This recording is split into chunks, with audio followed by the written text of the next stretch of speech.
चौधरी एहसानुल्लाह वड़ैच की तबीयत, उन्होंने अखलाक या जिस तरह तुहानू वैलकम करते सन ਉਹਦੇ ਬਾਰੇ कोई थोड़ा जिहा दसो यार जे लख इनकार करिए आखिर मौत पिया लड़ा पी मनाई। कुछ बंदे हुंदे ने ਉਹ ਜ਼ਿੰਦਗੀ ਨੂੰ ਗੁਜ਼ਾਰਦੇ ਨੇ, ਕੁਝ ਬੰਦੇ ਹੁੰਦੇ ਨੇ ਜਿਨ੍ਹਾਂ ਨੂੰ ਜ਼ਿੰਦਗੀ ਗੁਜ਼ਾਰਦੀ ਹੈ। ਗੱਲ ਬੰਦੇ ਨੂੰ ਤਖਤ ਬਹਾ ਦਿੰਦੀ, ਗੱਲ ਬੰਦੇ ਨੂੰ ਤਖਤ ਤੋਂ ਸੱਟਦੀ ਏ। ਬੇਸ਼ੱਕ ਉਹ ਗੱਲ ਦੁਸ਼ਮਣ ਨੂੰ ਸੱਜਣ ਬਣਾ ਦਿੰਦੀ, ਗੱਲ ਸੱਜਣ ਦੇ ਗਲ ਨੂੰ ਕੱਟਦੀ ਏ। ਇਹ ਪ੍ਰਾਹੁਣਿਆਂ ਨੂੰ ਵੇਖ ਕੇ ਉਹ ਖੁਸ਼ ਹੁੰਦੇ ਸਨ। ਉਹਨਾਂ ਦਾ ਇਹ ਨਜ਼ਰੀਆ ਸੀ ਕਿ ਜਿਹੜਾ ਪ੍ਰਾਹੁਣਾ ਹੈ ਆਪਣੀ ਕਿਸਮਤ ਖਾਂਦਾ ਹੈ। ਜੇਕਰ ਆਪਣੀਆਂ ਅੱਖਾਂ ਦੀ ਲੋੜ ਹੋਵੇ ਕਿਸੇ ਹੋਰ ਦੀ ਅੱਖ ਨਾ ਫੋੜੀਏ ਜੀ। ਵਾਹ।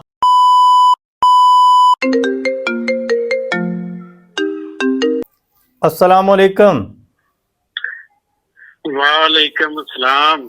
हाँ जी मोहतरम सूफी आरफ यार साहब, की हाल है तुहाडा? ठीक हो जी? ठीक ठाक खैरियत। पहले तो जनाब बहुत बहुत शुक्रिया कि तुसा ने साडे वास्ते स्पैशल टाइम कढ़िया।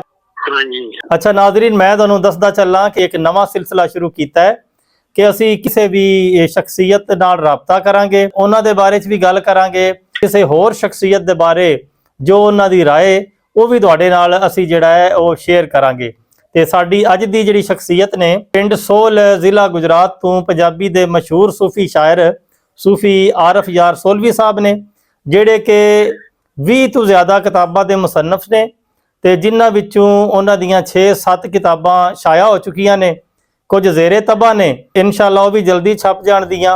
ते अज वो साडे नाल ने। सूफी साहब, असी तुहानू अपने प्रोग्राम दे विच खुश आमदीद आखने आ। मेहरबानी जनाब जी, बहुत तुहाडा वड्डा पन है जी, तुसी अज साडे प्रोग्राम विच आए हो। अच्छा सूफी साहब, तुसी सब तो पहले साडे नाज़रीन नू अपने बारे च कोई दसो। तारफ ते मैं तुहाडा करा दिता, तुहाडी तालीम की है, जिंदगी दे कुछ हालात दसो अपने। बस जिंदगी गुजर गई है जी, धक्कियां तोड़ियां में जी। उम्रे दराज मांग के लाए थे 4 दिन, उम्रे दराज मांग के लाए थे 4 दिन, 2 आरज़ू में कट गए 2 इंतजार में। इंतजार में कट गए बस इंजे, दिन चढ़दा रात हो जांदी, रात हुंदी है दिन चढ़ जांदा, बस इंजे जिंदगी गुजर गई है, पता को नहीं लगा। नहीं सूफी साहब, कुछ बंदे हुंदे ने ਉਹ ਜ਼ਿੰਦਗੀ ਨੂੰ ਗੁਜ਼ਾਰਦੇ ਨੇ, ਕੁਝ ਬੰਦੇ ਹੁੰਦੇ ਨੇ ਜਿਨ੍ਹਾਂ ਨੂੰ ਜ਼ਿੰਦਗੀ ਗੁਜ਼ਾਰਦੀ ਹੈ। ਜਿਨ੍ਹਾਂ ਨੂੰ ਜ਼ਿੰਦਗੀ ਗੁਜ਼ਾਰਦੀ ਹੈ ਨਾ, ਉਹਨਾਂ ਦਾ ਦੁਨੀਆ ਤੇ ਆਉਣਾ ਜਾਂ ਨਾ ਆਉਣਾ ਯਕ ਬਰਾਬਰ ਹੁੰਦਾ ਹੈ। ਤੇ ਜਿਹੜੇ ਜ਼ਿੰਦਗੀ ਗੁਜ਼ਾਰਦੇ ਨੇ ਨਾ, ਉਹ ਅਸਲ ਦੇ ਵਿੱਚ ਉਹ ਕਦੀ ਵੀ ਨਹੀਂ ਮਰਦੇ। ਵਾਰਿਸ ਸ਼ਾਹ ਉਹ ਸਦਾ ਹੀ ਜੀਉਂਦੇ ਨੇ ਜਿਨ੍ਹਾਂ ਕੀਤੀਆਂ ਨੇਕ ਕਮਾਈਆਂ ਨੇ। ਜੋ ਤੁਸੀਂ ਨੇ ਕਲਾਮ ਲਿਖ ਛੱਡਿਆ ਹੈ, ਉਹਦੇ ਤੋਂ ਜਿਹੜਾ ਬੰਦਾ ਵੀ ਰਹਿਨਮਾਈ ਲਵੇ ਦਾ ਅੱਲਾਹ ਤਾਲਾ ਤੁਹਾਡੀ ਜ਼ਿੰਦਗੀ करे।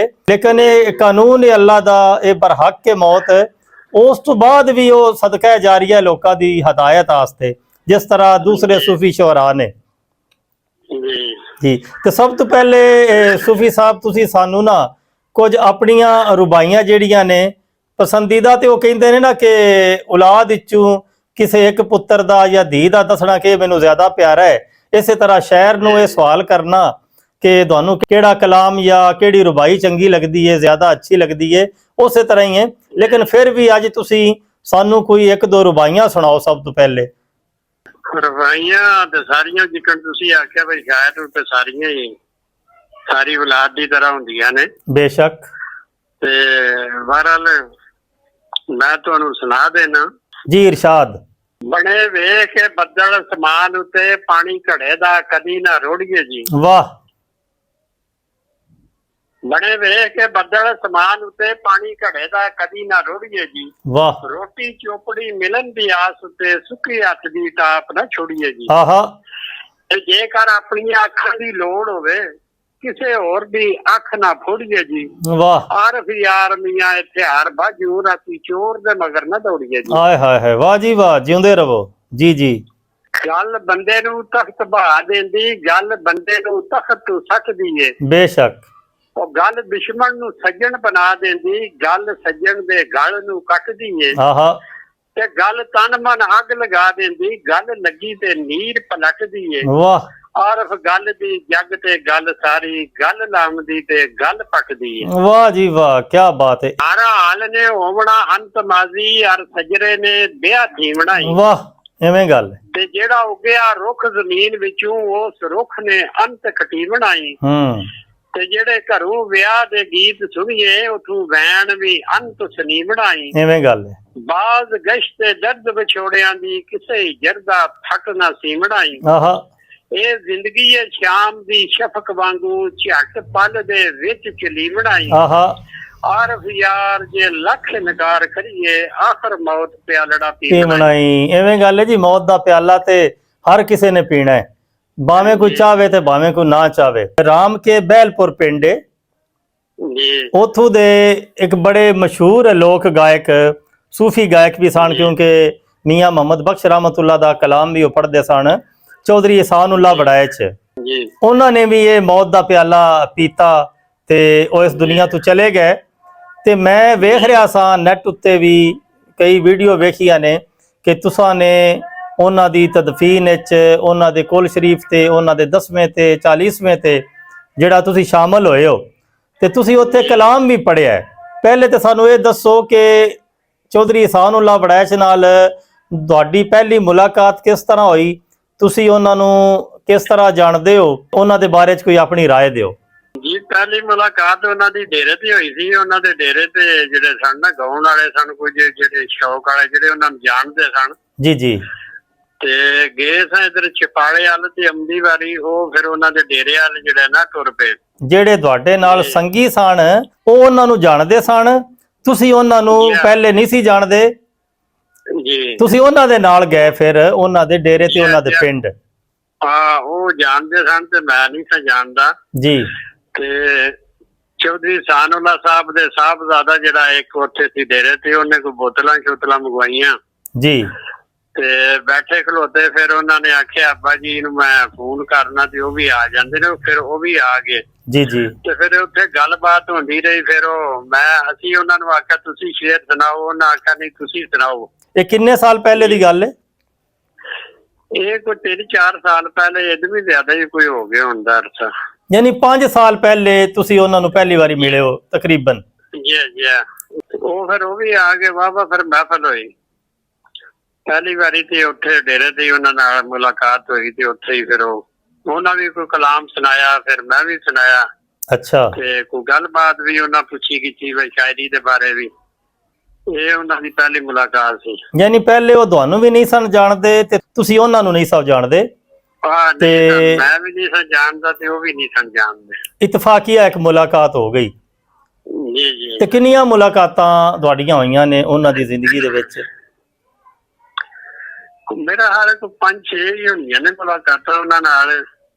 ਉਹਨਾਂ ਦੇ ਇੱਕ ਵਾਰੀ ਤੇ ਉਹਨਾਂ ਫਿਰ ਆਖਿਆ ਬਈ ਕੋਈ ਕਿਤਾਬਾਂ ਮੈਨੂੰ ਪਹੁੰਚਾਓ। ਫਿਰ ਉਹ ਕਿਤਾਬਾਂ ਉਹਨਾਂ ਨੂੰ ਦਿੱਤੀਆਂ। ਜਿਹੜੀਆਂ ਕਿਤਾਬਾਂ ਤੁਸੀਂ ਆਪ ਲਿਖੀਆਂ ਸੀ ਉਹ ਤੁਸੀਂ ਉਹਨਾਂ ਨੂੰ ਦਿੱਤੀਆਂ? ਕਿਹੜੀ ਕਿਹੜੀ ਕਿਤਾਬ ਹੈ, ਤਾਂ ਕਿ ਸਾਡੇ ਨਾਜ਼ਰੀਨ ਨੂੰ ਵੀ ਪਤਾ ਲੱਗ ਜਾਏ ਨਾ ਜੀ ਤੁਸੀਂ ਕਿਹੜੀ ਕਿਤਾਬ ਲਿਖੀ ਹੈ? ਇੱਕ ਕਿਤਾਬ ਜਿਹੜੀ ਹੈ ਉਹਦਾ ਨਾਮ ਹੈ ਰਾਵੀ ਰਿਆਨ।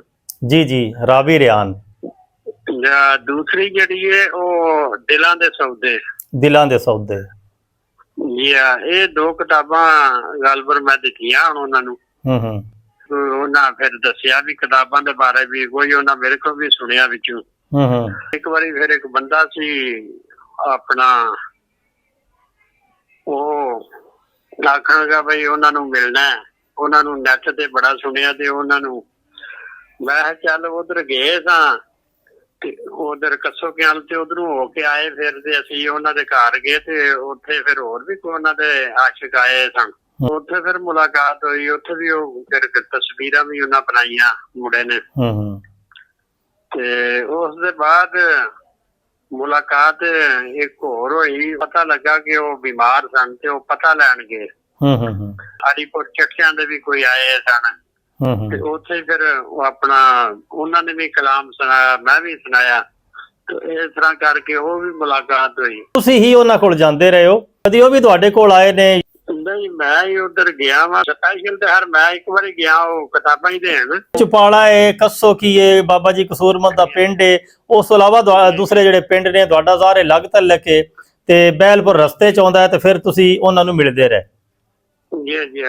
ਤੁਸੀਂ ਹੁਣ ਸਾਨੂੰ ਚੌਧਰੀ ਇਹਸਾਨ-ਉल्लाह ਵੜੈਚ ਦੀ ਤਬੀਅਤ, ਉਹਨਾਂ ਦੇ ਅਖਲਾਕ ਜਾਂ ਜਿਸ ਤਰ੍ਹਾਂ ਤੁਹਾਨੂੰ ਉਹ ਵੈਲਕਮ ਕਰਦੇ ਸਨ, ਉਹਦੇ ਬਾਰੇ 'ਚ ਕੋਈ ਥੋੜਾ ਜਿਹਾ ਦੱਸੋ। ਬਹੁਤ ਅੱਛੇ ਇਨਸਾਨ ਸਨ ਜੀ, ਉਹ ਚਾਅ ਨਾਲ ਮਿਲਦੇ ਸਨ। ਜਦੋਂ ਵੀ ਗਏ ਆ ਬੜਾ ਉਹਨਾਂ ਨੂੰ ਚਾਅ ਚੜਿਆ ਤੇ ਜੀ ਉਹਨਾਂ ਚਾਹ ਪਾਣੀ ਵੀ ਜਿਹੜਾ ਨਾ ਉਹ ਦਿੱਤਾ ਹਰ ਵਾਰੀ, ਜਿਹੜਾ ਨਾ ਭਾਵੇਂ ਉਹ ਟਾਈਮ ਹੈ ਜਾਂ ਨਹੀਂ ਹੈ, ਉਹਨਾਂ ਜੀ ਜੀ ਉਸੇ ਵੇਲੇ ਚਾਹ ਪਾਣੀ ਵੀ ਦਿੱਤਾ ਹੈ। ਹੂੰ ਤੇ ਹੂੰ। ਬੜੇ ਪਿਆਰ ਅਖਲਾਕ ਨਾਲ ਜਿਹੜਾ ਨਾ ਉਹ ਬੈਠੇ ਖਲੋਤੇ ਨੇ, ਬਹੁਤ ਅੱਛੀਆਂ ਗੱਲਾਂ ਕਰਦੇ ਰਹੇ ਨੇ। ਤੇ ਪ੍ਰਾਹੁਣਿਆਂ ਨੂੰ ਵੇਖ ਕੇ ਉਹ ਖੁਸ਼ ਹੁੰਦੇ ਸਨ।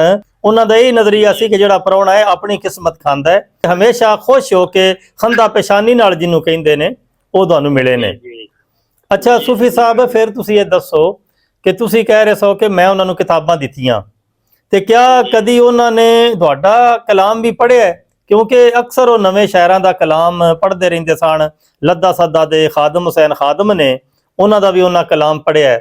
ਇਸ ਤੋਂ ਇਲਾਵਾ ਵੀ ਕਈ ਹੋਰ ਲੋਕਾਂ ਦਾ ਪੜ੍ਹਿਆ। ਕਿ ਤੁਹਾਡਾ ਕਲਾਮ ਵੀ ਉਹਨਾਂ ਪੜ੍ਹਿਆ? ਨਹੀਂ, ਮੈਂ ਨਹੀਂ ਜੀ ਸੁਣਿਆ ਕੋਈ ਉਹਨਾਂ ਪੜ੍ਹਿਆ। ਤੇ ਕਿਤਾਬਾਂ ਵਿੱਚ ਜਿਹੜਾ ਉਹਨਾਂ ਨੂੰ ਦਿੱਤੀਆਂ ਹਨ, ਲੇਕਿਨ ਮੈਂ ਸੁਣਿਆ ਨਹੀਂ ਕਿ ਉਹਨਾਂ ਕਿਤੇ ਪੜ੍ਹਿਆ ਹੋਵੇ। ਇਸ ਉਮਰ ਵਿੱਚ ਪੱਕਦਾ ਵੀ ਨਹੀਂ ਨਵਾਂ ਸ਼ੇਰ ਜਿਹੜਾ, ਜੀ ਬੜੀ ਜੀ ਮੁਸ਼ਕਲ ਨਾਲ ਪੱਕਦਾ। ਤੇ ਇਸ ਗੱਲ ਉਹ ਵੀ ਇਸ ਗੱਲ ਨੂੰ ਉਹ ਮਜ਼ਦੂਰ ਸਨ ਬਈ ਨਵਾਂ ਕਲਾਮ ਵਡੇਰਾ ਬੰਦਾ ਹੋਵੇ ਤੇ ਨਹੀਂ ਪਕਾ ਸਕਦਾ। ਬਿਲਕੁਲ, ਇਹਦੇ 'ਚ ਕੋਈ ਸ਼ੱਕ ਨਹੀਂ, ਹਾਫਜ਼ਾ ਨਹੀਂ ਹੋ ਰਹਿ ਜਾਂਦਾ। ਜੀ ਜੀ।